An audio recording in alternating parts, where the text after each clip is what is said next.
ሰላም እንዴት ናችሁ ተማሪዎች? እኔ ኪዳነ ማርያም ነኝ። ዛሬ ደግሞ ይዤላችሁ የመጣሁት ያው ግሬድ 10 ፊዚክስ ዩኒት 5 ማግኔቲዝም ላይ ማለት ነው ቨርቹዋል ላብ የሚለው የመጨረሻ ላይ አለ። ቨርቹዋል ላብስ የሚጠቀማችሁ እነዚህ ሲሙሌሽኖች ምንድን ነው እስካሁን የተነጋገርነውን ነገር አእምሯችሁ ላይ በስዕል መንገድ ማስቀመጥ እንድትችሉ ተደርጎ የተቀመጠ ስለሆነ ፈጽማችሁ ቨርቹዋል ላቦችን ሳትመለከቱ ወደሚቀጥለው ዩኒት አትግቡ ብዬ ልመክራችሁ እፈልጋለሁ። አቋማን ያው ቴሌግራም፣ ዩቲዩብ እና ዌብሳይቱ ላይ ገብታችሁ መከታተላችሁን አትርሱ። በጣም ጥሩ። ስለዚህ የመጽሐፋችን መጨረሻ ላይ እንግዲህ ያለው የቨርቹዋል ላብስ የያዛቸው 3 መሰረታዊ የሆኑ ሲሙሌሽኖች አሉ። ስለዚህ የመጽሐፉ እንግዲህ ምንድነው ወደ ሶፍት ኮፒ ወይም የሶፍት ኮፒውን በሞባይላቸው አለ ወይም ደግሞ በተለያየ በላፕቶፓችሁ ይኖራል ብዬ ተስፋ አደርጋለሁ። ሶፍት ኮፒው ላይ ስትሄዱ ክሊክ ማድረግ ትችላላችሁ። የመጽሐፉ ኤዲሽኑ ላይ በምትገቡበት ጊዜ እዛ ላይ ክሊክ አድርጋችሁ ወደ ፌት ኤክስፐሪመንት ይወስዳችኋል። እዛ ሂዳችሁ ስለ ሲሙሌሽኑ በደንብ ራሳችሁ ገብታችሁ ኢንቨስቲጌት ማድረግ ትችላላችሁ። ዋናው ነጥብ ግን ምንድን ነው እዚህ ላይ እናንተ ራሱ ሰርች በማድረግ ራሱ ኢንተርኔት ላይ ማውጣት ማለትም ኤክስፕሎር ማድረግ ትችላላችሁ። ግን በቀላሉ እናንተ ጉግል ማድረግ በጣም ቀላል ስለሆነ እነዚህ ነገር ጉግል አድርጋችሁ ሰርች አድርጋችሁ ሲሙሌሽኖችን ማግኘት ትችላላችሁ። ስለዚህ የመጀመሪያው ሲሙሌሽን ምንድን ነው? ማግኔት ኤንድ ኮምፓስ ፌት ኤክስፐሪመንት የሚል ነው። ስለ ማግኔትና ስለ ኮምፓስ እናያለን እንዴት እንደሚሰሩ። ሌላው ደግሞ ጄኔሬተር ፌት ኤክስፐሪመንት ነው። የጄኔሬተር እንዴት ነው የሚሰራው? ጄኔሬተር ያው ሜካኒካል ኤነርጂን ወደ ኤሌክትሪካል ኤነርጂ ነው የሚቀይር ብለን ነበራ። እንዴት ነው የሚሰራው የሚለውን ነገር በሚገባ እናያለን። ሶስተኛ ደግሞ ማግኔት ኤንድ ኤሌክትሮማግኔት ፌት ኤክስፐሪመንት ነው። እንግዲህ ማግኔት አይተናል። የታይፕስ ኦፍ ማግኔት 2 አይነት ማግኔቶች አሉ። ለምሳሌ ቴምፖራሪ እና ፐርማኔንት ማግኔት። ግን እኛ ባር ማግኔትን ወስደን ባር ማግኔት ምን እንደሚመስል እናያለን። ሌላው ደግሞ ምንድነው ኤሌክትሮማግኔት ነው። ስለ ኤሌክትሮማግኔት እንዴት እንደሚሰራ እሱንም በሚገባ እናያለን ማለት ነው። ስለዚህ እንቀጥል እስኪ። በመጀመሪያ የምናየው እዚህ ጋር ሲሙሌሽን ምንድን ነው ማግኔት ኤንድ ኮምፓስ ፌት ኤክስፐሪመንት የሚለውን ይሄንን እንመልከት እስኪ። እና በፌት ዌብሳይት ውስጥ ስንገባ የማግኔት ኤንድ ኮምፓስ የሚለውን ሴክሽን ወይም ማግኔት ኤንድ ኮምፓስ ብላችሁ ጽፋችሁ ኢንተርኔት ላይ ማግኘት ትችላላችሁ። ታዲያ ይሄንን እንግዲህ ፔጅ ስንገባ ምን እናገኛለን? ስለ ማግኔት እና ኮምፓስ እዚህ ጋር ዲስከስ ማድረግ እንችላለን ማለት ነው። ታዲያ እዚህ ጋር ያሉ ኢንተርፌሶችን በደንብ ላሳያችሁ። እዚህ ጋር እንደምትመለከቱት ስትሬንግዝ 75% ይላል። የማግኔቲክ ፊልድ ስትሬንግዙ ማለት ነው። ታዲያ ፐርሰንቴጁን መጨመር መቀነስ እንችላለን እንደምታዩት።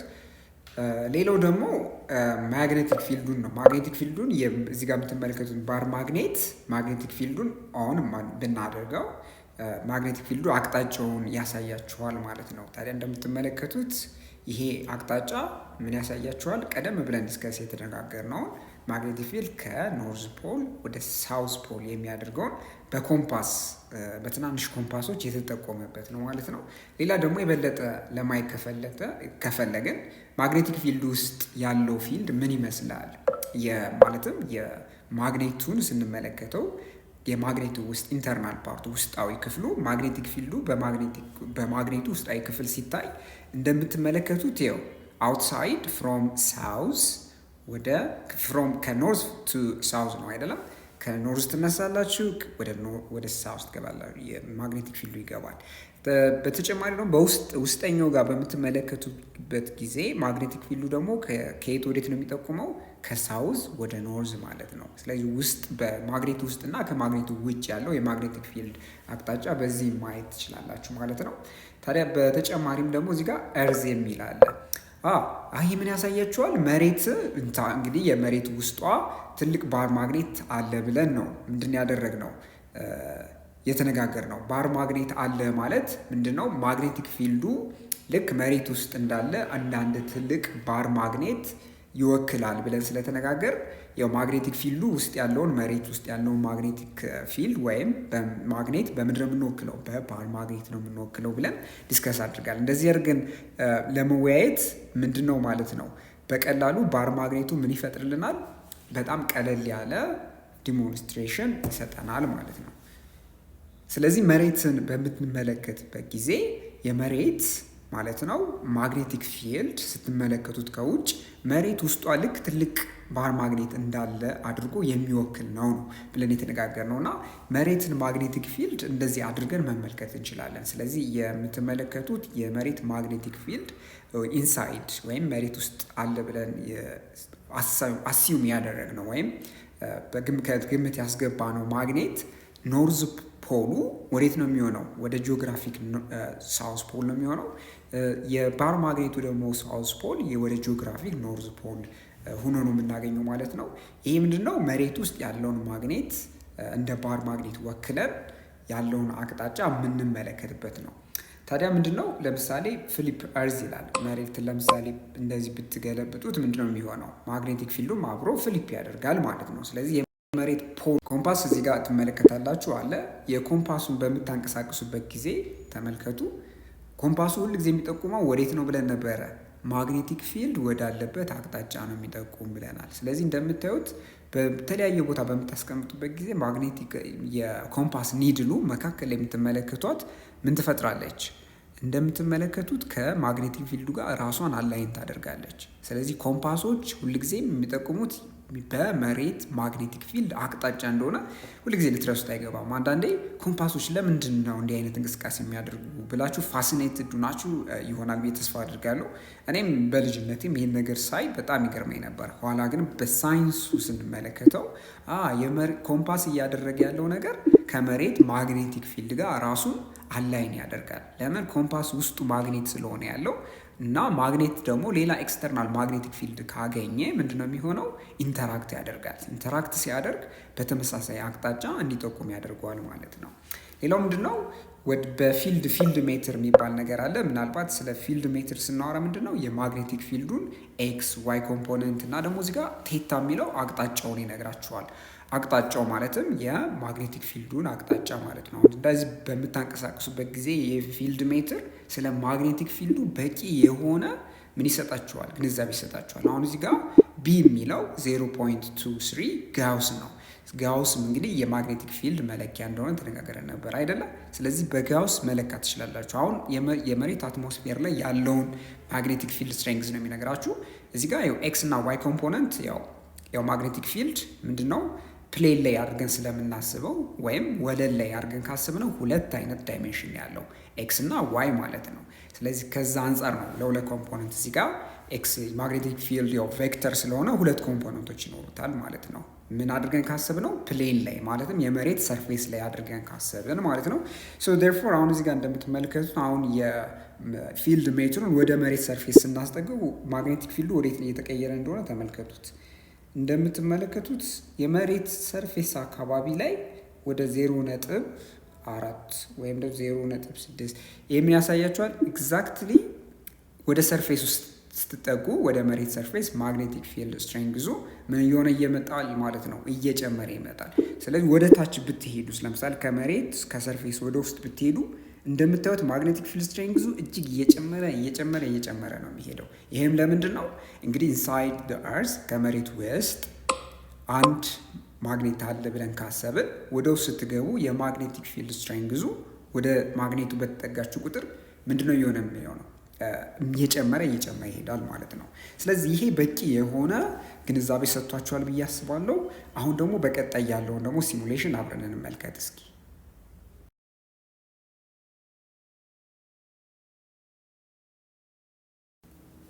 በቀጣይ ሲሙሌሽን ላይ የምናገኘው ስለምንድን ነው? ስለ ጀነሬተር ነው። እንግዲህ ጀነሬተር የሚለውን የፌት ኤክስፐሪመንት ውስጥ ገብታችሁ የፊዚክስ ሴክሽን ውስጥ ማለት ነው ጀነሬተር በሚል የተሰየመ ሲሙሌሽን አለ። እሱን ስለዚህ ፕሌይ ብለን እንገባለን ማለት ነው። ታዲያ እዚህ ውስጥ ምንድን መሰላችሁ የምናገኘው ጀነሬተር እንዴት ይሰራል የሚለውን ነው። በማግኔቲክ ፊልድ መርህ መሰረት ጀነሬተር እንዴት እንደሚሰራ እንመለከታለን ማለት ነው። ታዲያ እዚህ ጋር የተጠቆሙ ነገሮች ምንድን ናቸው? ስለ ባር ማግኔት አለ። የባር ማግኔቱ ተጠቆሙ ማለት ነው። ስትሬንግዙን በፐርሰንት መጨመር መቀነስ እንችላለን። እኛ ለምሳሌ እንበልና 100% አድርገነዋል። ከዚያ ማግኔቲክ ፊልዱ ተጠቁሟል። እንደምትመለከቱት ማግኔቲክ ፊልዱ ያው በማግኔቱ ዙሪያ ማለት ነው ያለው ማግኔቲክ ፊልድ ተጠቁሟል። ሌላ ምን አለ? ሌላ ምንድነው? ስለ ኢንዲኬተር የሚባሉ ነገር አሉ። ኢንዲኬተር ማለት አሁን ይሄ እኛውን ስለ ጄኔሬተር እያወራን አይደለ? ጄኔሬተሩ እንግዲህ ኤሌክትሪክ ፕሮዲውስ አድርጎ የመነጨውን ወይም ኤሌክትሪሲቲ የምናይበት ቴስት የምናደርግበት ነገር ያስፈልጋል አይደለም? እሱ ደግሞ ምንድን ነው ካላችሁ ያው በልብ መጠቀም ነው። አምፖል ተጠቅማችሁ አምፖሉ ታዲያ የራሱ የሆነ ዋየር ስላለው የጄኔሬተሩ የሚያመነጨውን ኤሌክትሪክ ኃይል ወደ መብራት ስለሚቀይርልን ቴስት ለማድረግ ያው ምን እንጠቀማለን? አምፖል እንጠቀማለን። በጣም ጥሩ። ሌላው ታዲያ ምንድን ነው እዚህ ጋር ያለ መሰላችሁ? የማግኔቲክ እንግዲህ እዚህ ጋር የምትመለከቱት ይሄ የኮይል አለ፣ የተጠቀለለ ገመድ አለ። የእሱን መጠን መጨመር እንችላለን። እኛ ለምሳሌ በቃ 4 አድርገነዋል። ከዚያ የሉፕ ኤሪያ ይላል። አሁን የምትመለከቱት የሉፑን ኤሪያም በተመሳሳይ መንገድ ጠቁሙ ነው የሚለው። እኛ ያው በቃ 50% ወስደነዋል። ማስፋት ማጥበብ ትችላላችሁ። ሌላው ምንድነው? ኤሌክትሮንስ። አሁን ገመድ ውስጥ ያሉት ኤሌክትሮኖች እዚህ ጋር ትመለከቷቸዋላችሁ አይደለም? እነዚህ ኤሌክትሮኖች የከረንት እንቅስቃሴውን ለመመልከት ስለሚያገለግሉን ስለዚህ ጠቁመናል። ሌላው ምንድነው? ኮምፓስ ነው የሚላል። ኮምፓስ ምንድነው አገልግሎቱ? የማግኔቲክ ፊልድን አቅጣጫ ለመጠቆም ያስፈልጋል ማለት ነው። ስለዚህ ኮምፓሱ አንድ ራሱ ኢንዲኬተር ነው። ምንድነው? ማግኔቲክ ጄኔሬተሩ እየሰራ ነው ወይስ አይደለም የሚለውን ነገር ለማወቅ ማለት ነው። ሌላ ደግሞ ፊልድ ሜትር ነው። ያው ፊልድ ሜትሩን በዚህ ሰዓት መጠቀሚያ ያህል አስፈላጊ አይደለም። ስለዚህ አሁን ጄኔሬተሩ ሲሰራ እንመልከት። እንግዲህ እንዲሰራ የምናደርግበት ምንድን ነው? ጄኔሬተር ምንድን ነው የሚያደርግ ብለን ነበረ? ሜካኒካል ኢነርጂን ወደ ኤሌክትሪካል ኢነርጂ ነው የሚቀይር ብለናል። ስለዚህ ሜካኒካል ሶርስ ያስፈልገናል። አሁን በዚህ ጊዜ ሜካኒካል የምንለው ይሄ ዊል ታያላችሁ አይደለ? ይሄ የሚሽከረከረው ነገር እሱን በማንቀሳቀስ ማግኔቱ ይንቀሳቀሳል። ስለዚህ ሜካኒካል ምን ይፈጠራል ማለት ነው? ኢነርጂ ወደ ከማግኔቱ ጋር ይገናኛል ማለት ነው። ስለዚህ አሁን ሜካኒካል ኢነርጂ የምንፈጥርበት መንገድ እዚህ ጋር ትመለከታላችሁ። ይሄ ምንድን ነው? አሁን እዚህ ጋር ውሃ እንዲፈስ ያደርጋል። ይህን እንጫነዋለን፣ ትመለከታላችሁ። ውሃ አሁን ምንድነው? ሜካኒካል ኢነርጂ ነው ያለው አይደለም? ፖቴንሻል ኢነርጂ ወደ ኬኔቲክ ኢነርጂ ነው የሚቀየር። ታዲያ እንደምትመለከቱት ምን ተፈጠረ? በምንከፍት ሜካኒካል ኢነርጂው ማለትም ከውሃው ያገኘው ሜካኒካል ኢነርጂ ማግኔቱ አሁን ይሽከረከራል፣ ወደ ኬኔቲክ ኢነርጂ ተቀየረ። አሁን ማግኔቱ ወይም እዚህ ጋር የምትመለከቱት ጄኔሬተር አላማው ምንድን ነው? ሜካኒካል ኢነርጂን ወደ ኤሌክትሪካል ኢነርጂ መቀየር ነው። ስለዚህ እንደምትመለከቱት በሚዞርበት ጊዜ ማግኔቲክ ፊልዱ እንዴት እንደሚቀያየር ታያላችሁ አይደለ? ይህ እንግዲህ የሚቀያየረው ማግኔቲክ ፊልድ እዚህ ጋር የተጠቀለለው ገመድ ላይ ወይም ኮይሉ ላይ ምን ይፈጥራል መሰላችሁ? ኢንዲዩስድ ማግኔቲክ ፊልድ ይፈጥራል። ስለዚህ ኢንዲዩስድ ማግኔቲክ ፊልድ ደግሞ የሚፈጥረው ከረንት አለ። እሱ ምንድነው የምንለው? ኢንዲዩስድ ከረንት እንለዋለን። ታዲያ ይሄ እንደምትመለከቱት ማለት ነው የበለጠ በጣም ሞር የበለጠ ትልቅ ማግኔቲክ ፊልድ አለ ማለት እዚህ ጋር ውስጥ የሚፈጠረው ማግኔቲክ ፊልድ ወይም ኢንዲዩስድ የሚሆነው ማግኔቲክ ፊልድ እንደምትመለከቱት ቫሪ ስለሚያደርግ ምን ይሆናል ማለት ነው? ይጨምራል ማለት ነው። ስለዚህ አሁን የምትገነዘቡት ምንድን ነው? ይህንን ስለ ኤሌክትሮማግኔቲክ ኢንዳክሽን ብላችሁ ወደፊት ትማሩታላችሁ። በእርግጠኝነት ከዚህ በፊት የተማራችሁት እንደሆነ ተስፋ አድርጋለሁ። ኤሌክትሮማግኔቲክ ኢንዳክሽን ምንድን ነው? እዚህ እንደምትመለከቱት ኮይል ውስጥ ማለት ነው ቫሪ የሚያደርግ ማግኔቲክ ፊልድ ካለ ኤሌክትሮኖችን ምን የማድረግ አቅም አለው መሰላችሁ? ያንቀሳቅሳቸዋል። ታዲያ ኤሌክትሮኖች በገመድ ውስጥ ተንቀሳቀሱ ማለትም እንቅስቃሴ ፈጠሩ ማለት ምን ብለናል? ከረንት ተፈጠረ ማለት ነው። ከረንት ተፈጠረ ማለት ደግሞ እንደ በልብ አይነት ማቴሪያሎች ማለት ነው፣ ወይም ሌላ ሬዚስተሮችን እንዲሰሩ ማድረግ እንችላለን። ስለዚህ የምትመለከቱት መብራት ከየት የመጣ ነው ማለት ነው? ሜካኒካል ኢነርጂው ማለትም ጄኔሬተር የምንለው ያው ማግኔት ያለው የሚሽከረከር ነገር ነው በቀላሉ ስናሳየው። ያ ጄኔሬተር ከዚያ ምን ፈጠረ ማለት ነው? እዚህ ጋር የምትመለከቱትን የኮይሉን ኢንዲዩስድ ከረንት እንዲፈጠር አደረገው። ያ ኢንዲዩስድ ከረንት ያው መብራቱ እንዲበራ አደረገ። ታዲያ አሁን ምን በየቤታችን ያለው እንግዲህ መብራት ብትመለከቱት ከየት ነው የመጣ ማለት ነው? ትልልቅ የመብራት ስቴሽኖች አሉን አይደል ሀገራችን ውስጥ። አሁን ለምሳሌ የአባይን ብትወስዱ የሚያመነጨው እጅግ ከፍተኛ የሆነ ዋት ነው። ታዲያ አባይ ላይ ምንድነው የሚፈጠረው? በጣም ከፍተኛ የሆነ ሪቮሉሽን ፐር ሰከንድ ያለው ማለትም ሪቮሉሽን ፐር ሰከንድ ስንል የሚሽከረከርበት ፍጥነት ማለት ነው። የተርባይኖቹ በጣም ከፍተኛ የሆነ የውሃ ክምችት ስላለ ያ ምን ይፈጥርልናል? ከፍተኛ የሆነ የተርባይኖችን እንቅስቃሴ ይፈጥራል። ያ ማለት ደግሞ በጣም ከፍተኛ ፍጥነት ያለው ጄኔሬተሮች ተገጠሙ ማለት እንዲሁም ደግሞ ከፍተኛ የሆነ ሜካኒካል ኢነርጂ አገኙ ማለት የሚያመነጩት ኃይል በጣም ከፍተኛ ነው ማለት ነው። ስለዚህ ዋና ቁልፍ ሀሳቡ ማለትም አሁን ስለ ሃይድሮ ኤሌክትሪሲቲ ስታጠኑ መጀመሪያ ይህን ነገር ማወቃችሁ ግድ ነው። ስለዚህ አሁን እኛ አገር ውስጥ የምንጠቀምበት በአብዛኛው ምንድነው ሃይድሮ ኤሌክትሪክ ነው አይደለም። ስለዚህ ሃይድሮ ኤሌክትሪክ የሚሰራበት መርህ ይሄ መሆኑን ፈጽማችሁ ልትረሱት አይገባም። ይህን ነገር እንኳን ለእናንተ ሳይሆን ከእናንተ ለምሳሌ ለታናሾቻችሁ ራሱ ማሳየት የምትችሉት ሲሙሌሽን ነው። የበለጠ እዚህ ሲሙሌሽን ላይ ገብታችሁ በደንብ ተመራመሩበት። በቀጣይ ደግሞ እስኪ ያሉ የቀሩን አንድ ሲሙሌሽን አለ፣ እሱን አብረን እናያለን። ሌላው ደግሞ በመጨረሻ ያለው ሲሙሌሽን ምንድነው? ማግኔትስ ኤንድ ኤሌክትሮማግኔትስ ፌት ኤክስፐሪመንት ነው። ይህንንም እንግዲህ ያው በተለምዶ ሰርች አድርጉ ኢንተርኔት ላይ ጉግል ላይ ገብታችሁ ይህንን አርዕስት በመጻፍ ሰርች በማድረግ ቀጥታ በአንድ ክሊክ ይወስዳችኋል ማለት ነው። ስለዚህ ወደ ሲሙሌሽኑ እስኪ እንግባ አብረን። በቀጣይ ደግሞ የምናየው ማግኔትስ ኤንድ ኤሌክትሮማግኔትስ የሚለው ሴክሽን ላይ ፌት የፊዚክስ ኤክስፐሪመንት ክፍል ውስጥ ገብታችሁ ይህንን ሲሙሌሽን እስኪ እንመልከት። ምን አለው? ስንገባ ምን እናገኛለን መሰላችሁ? በመጀመሪያ አሁን እዚህ ጋር ማግኔትስ ኤንድ ኤሌክትሮማግኔትስ ይላል። ሁለት ማግኔቶች አሉ። አንደኛው ስለ ባር ማግኔት ነው፣ ሌላው ደግሞ ስለ ኤሌክትሮማግኔት ነው። ስለ ባር ማግኔት ምንድን ነው እስኪ እንመልከት። ያው ባር ማግኔት ምን ብለናል? ማግኔቲክ ፊልድ በዙሪያው ፕሮዲውስ የሚያደርግ ማግኔት ነው ብለን ዲስከስ አድርገናል አይደለም። ታዲያ የማግኔቲክ ፊልድ ስትሬንግዙ እዚህ ጋር ለምሳሌ መጨመር እንድትችሉ የተቀመጠ ነገር አለ፣ ታዩታላችሁ። ማግኔቲክ ፊልድ ስትሬንግዙ የበለጠ ደመቀ ማለት እንደምታዩት ምንድን ነው ማለት ነው? ማግኔቲክ ፊልዱ ስትሬንግዙ ከፍተኛ ነው የሚለውን ነገር ሲምቦል ይሰጣቸዋል እዚህ ላይ። ሌላው ሲ ኢንሳይድ ነው። ማግኔቲክ ፊልድ ውስጥ ትመለከቱ ደግሞ ይህን ነገር ቀደም ብዬ ማሳየቻችኋለሁ። ያው የበለጠ ልድገምላችሁ እዚህም ላይ ያው እንደምታውቁት ማግኔቲክ ፊልዱ ኢንሳይድ ከሳውዝ ወደ ኖርዝ ነው፣ አውትሳይድ ደግሞ ከኖርዝ ወደ ሳውዝ ነው። ይህንን አይተናል። ሌላ ደግሞ ያው መሬትን በማስቀመጥ ማግኔቲክ ፊልድ ስትሬንግዙ ማለትም የመሬት ማግኔቲክ ፊልድ ስትሬንግዝ በኮምፓስ ለምሳሌ አቅጣጫውን እንዲሁም ደግሞ በዚህ ጋር ፊልድ ሜትር የሚል አለ። ፊልድ ሜትሩን ተጠቅማችሁ መለካት እንድትችሉ እዚህ ጋር ተጠቁሟል ኮምፓሱ። እና ሲሙሌሽኑ ላይ ስንገባ የምናገኘው ኤሌክትሮማግኔት ነው። ስለዚህ ኤሌክትሮማግኔቱን ከማየታችን በፊት አሁን እዚህ ጋር የተጠቆሙ ነገር አለ። ዲሲ ፓወር ሰፕላይ አለ። የባትሪ የምንጠቀመው ፓወር ሰፕላይ ቮልቴጁን መቀነስ ወይም መጨመር ትችላላችሁ። አሁን 10 ቮልት አድርገነዋል። እዚህ ላይ ደግሞ ኤሌክትሮማግኔት ይላል። እንግዲህ ስለ ኤሌክትሮማግኔት ትንሽ እናውራ። ኤሌክትሮማግኔት ስንል ምንድን ነው ብለን ነበረ? ኤሌክትሮማግኔት ስንል ኮይልድ የሆነ የተጠመጠመ ገመድ ሲሆን ከሆነ ፖቴንሻል ሶርስ ማለትም ከባትሪ ጋር ሊሆን ይችላል። ከፖቴንሻል ሶርስ ኮኔክት በምናደርግበት ጊዜ ምን ይፈጠራል ማለት ነው? ከረንቱ ወይም ገመድ ውስጥ የሚፈጠረው ከረንት ምን ይፈጥራል? ማግኔቲክ ፊልድ ይፈጥራል። ያ ማግኔቲክ ፊልድ ኮይሉን ወደ ምን ይቀይረዋል ማለት ነው? ወደ ማግኔት ይቀይረዋል ማለት ነው።